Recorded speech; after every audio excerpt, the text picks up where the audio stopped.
వారికి జాబ్ పోయిందన్నమాట. పొరుగు పోయింది, చనిపోదామన్న స్థితిలోకి వెళ్ళిపోయాం.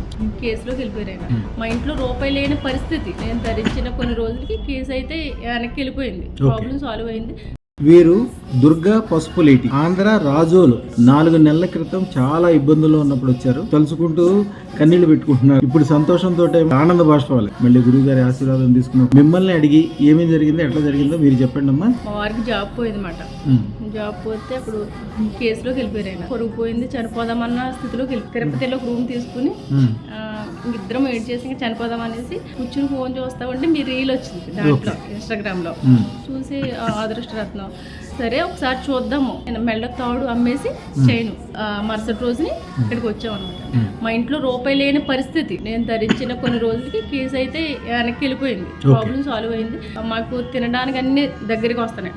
డబ్బు దగ్గర నుండి తినడానికి అన్ని అందుబాటులోకి అన్ని మంచి జరుగుతున్నాయి అన్నమాట. లేదు అనడానికి లేదు, ప్రతిదీ అందుతుంది. ప్రాబ్లమ్స్ అన్ని సాల్వ్ అయినాయి సార్. నేనైతే నమ్ముతున్నాను సార్ అదృష్టరత్నాన్ని. అద్భుతంగా ఉందమ్మా సార్. అద్భుతం సార్. Life is good. మీరు అనుకున్న దానికంటే కూడా 100 రెట్లు 1000 రెట్లు మంచిపోయిపోతుంది. శుభం బియాత్, శుభం బియాత్, శుభం బియాత్.